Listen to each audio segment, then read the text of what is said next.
Look at that beautiful view I get every morning. It's been a couple of months since I did a video, just because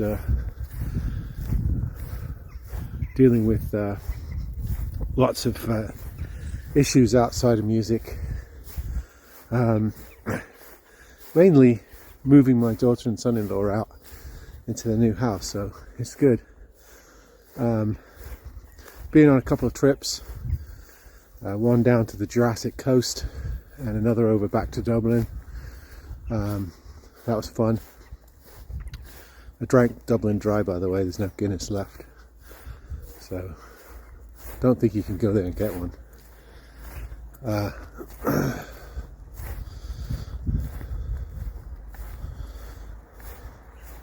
Sort of brought out of the non-video making stupor by a couple of videos that have got everyone talking. One is by our friend Beato, whom I'm calling Baito, the purpose of this video, in a joke way, of course. And with Rick, I can't get where he's coming from sometimes. I mean, there are some times where he seems to be doing the typical boomer nostalgic appeal. Music was greater in my time, it's getting worse. The usual you get from people that age, my age and up. And other times I catch him on his videos defending new music, even like listening to top 10 hits and stuff like that and finding merit in them. So he seems to waver a bit back and forward. The critique of him has been pretty heavy, although there are a lot of people agreeing with him. One of the ones I watched was Fantano's takedown of him. Well, self-professed takedown, I should say. I think I watched The Dark Knight take down both of them. Each claiming to be more nuanced, but still painting with fairly large brush strokes, I think. And the problem with a lot of these things is you succumb to cliches, don't you? There's the jokes about boomers got a boom, boomers gonna boom, boomers versus zoomers. We tend to sort of like make it a very generational thing about music.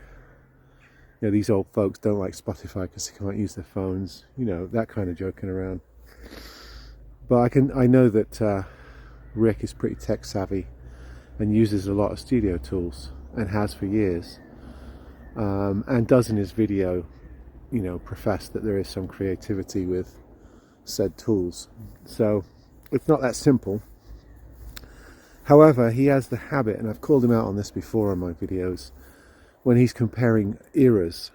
When he talks about the 70s, it's Zeppelin, and the 60s are Beatles, 80s are, U2, 90s Radiohead, that Nirvana, that kind of thing.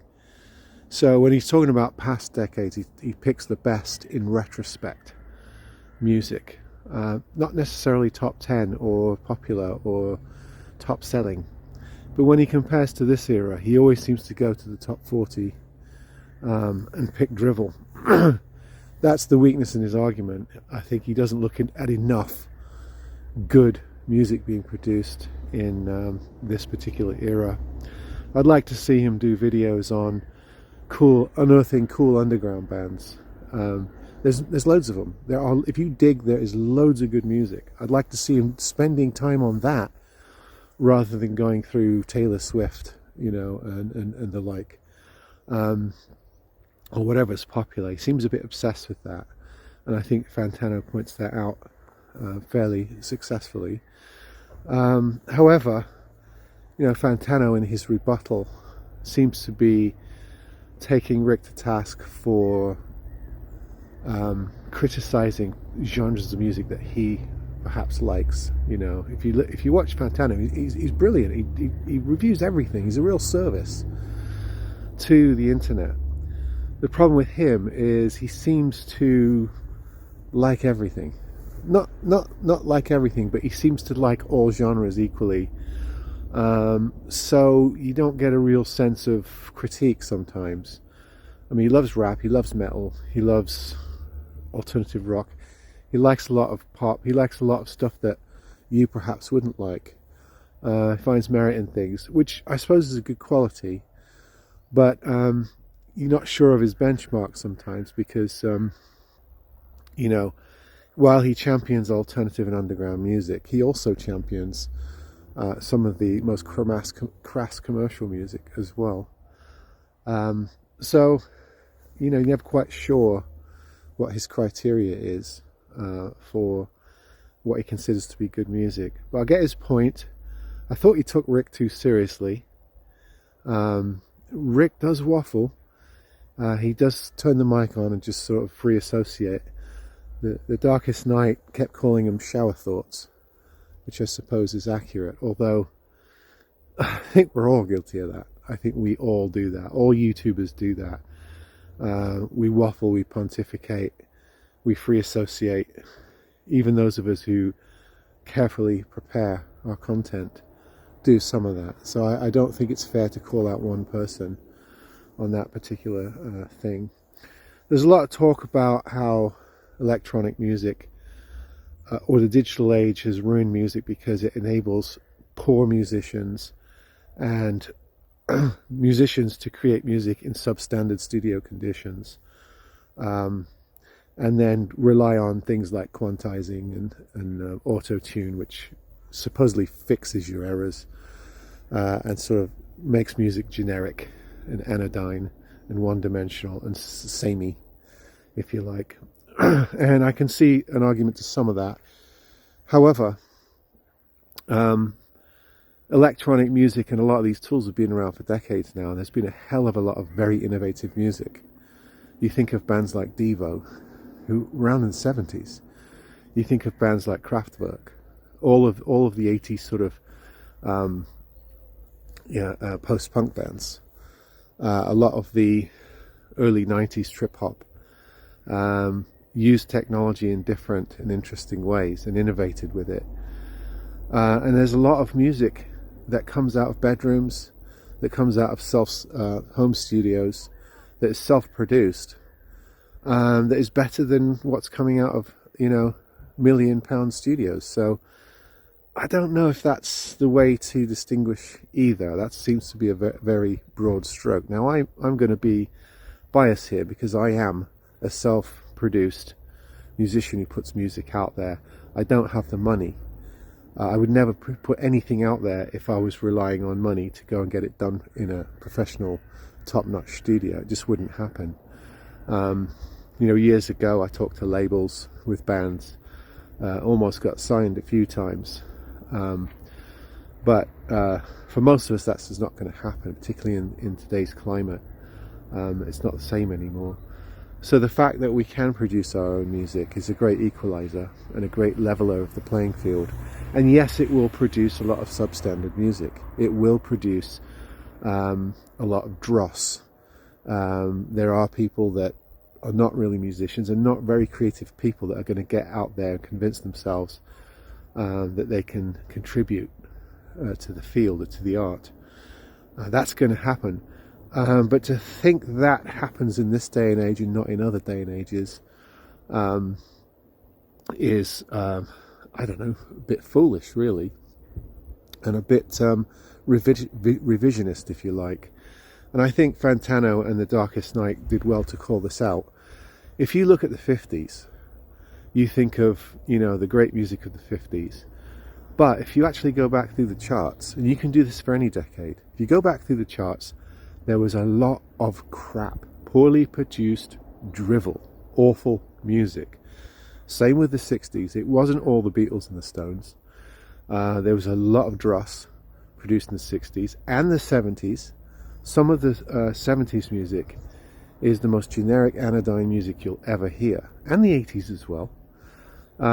We think back on the 80s and we think post-punk, we think the 80s gothic rock scene, we think of new wave, we think of new romantic, and all the exciting developments, second wave punk, you name it, ska, all the exciting developments.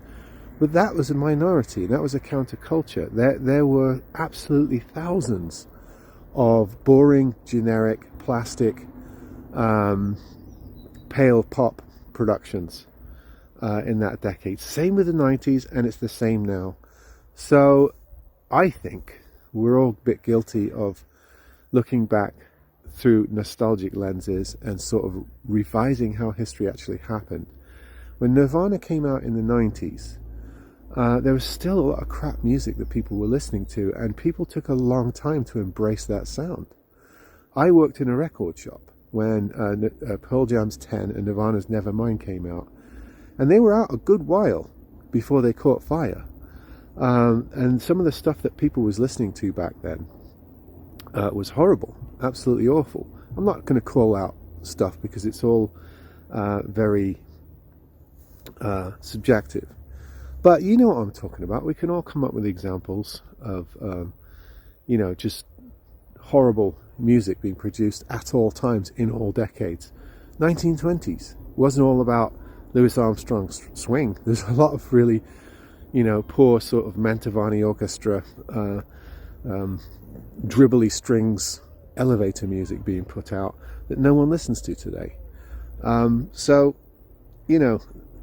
sort of applying a different filter to past music and then trying to not apply it to today's music and just taking the worst example of what's coming out today is not really a solid argument and doesn't hold water. However, I think all these people do have points.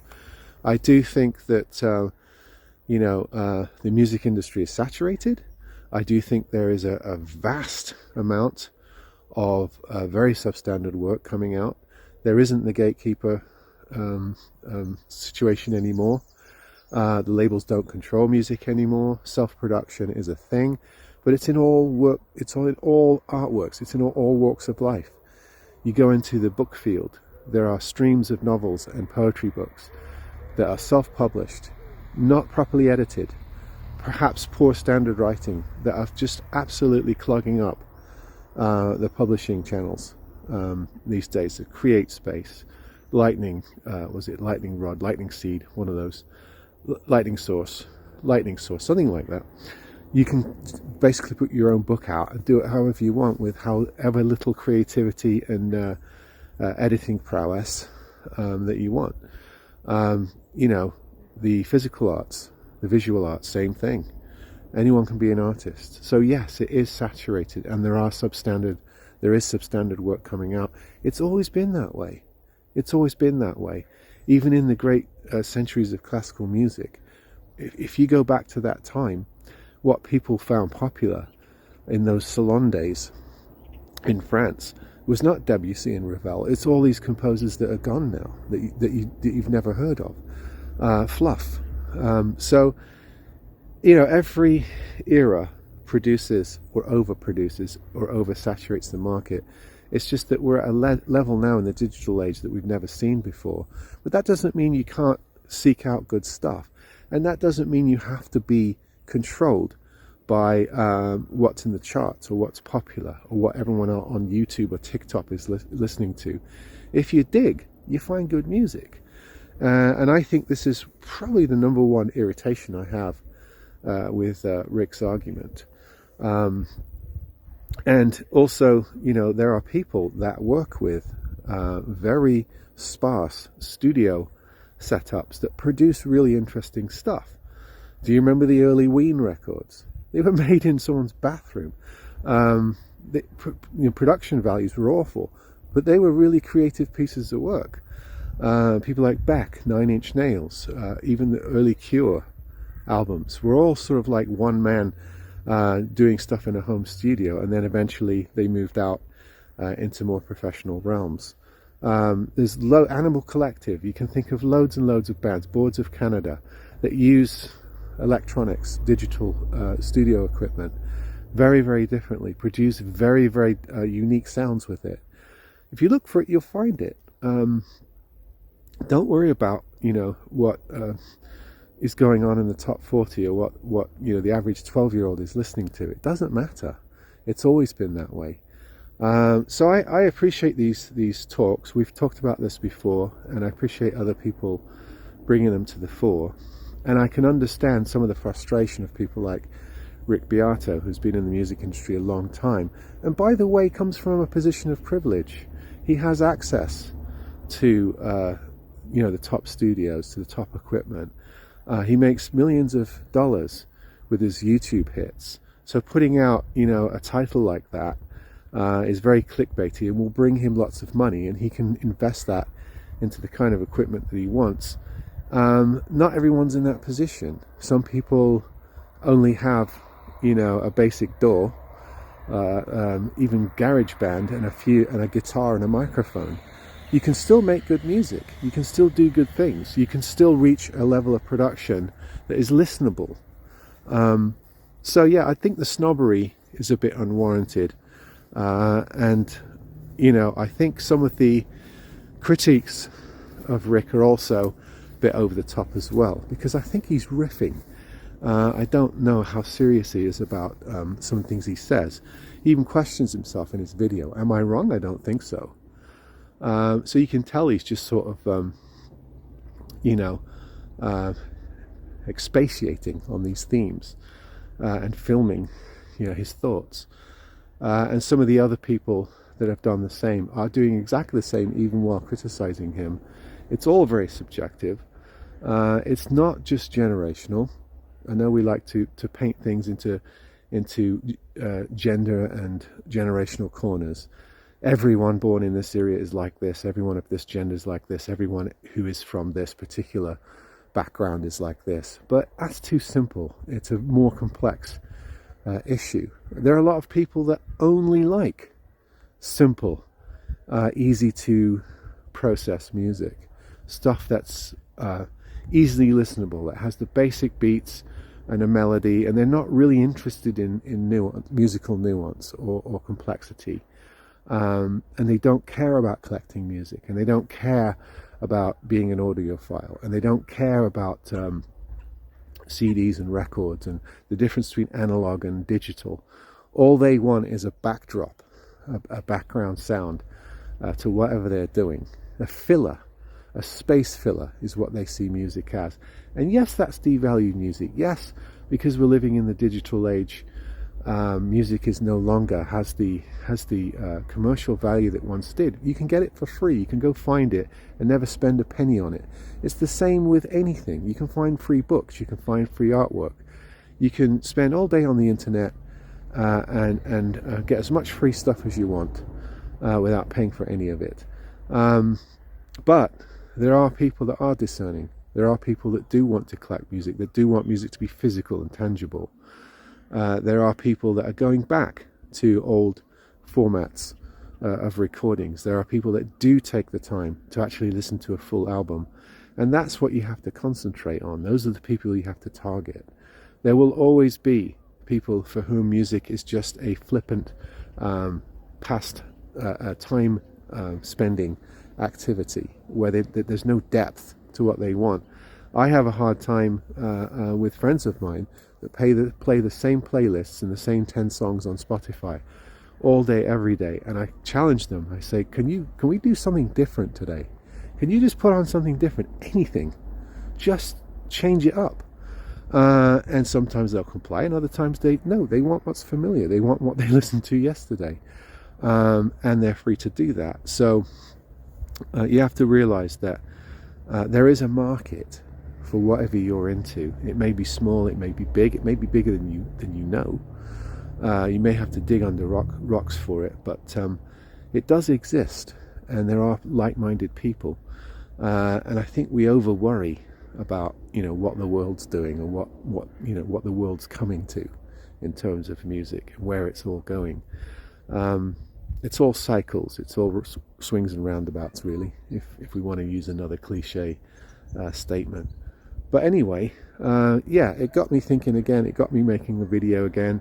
I do have some instruments coming up to review, and I plan to get back to it now I've got a bit more space to work with at home.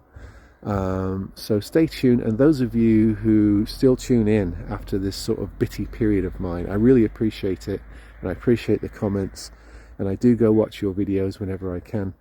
So stay tuned, and hopefully we'll have more discussions. All right, folks, take care.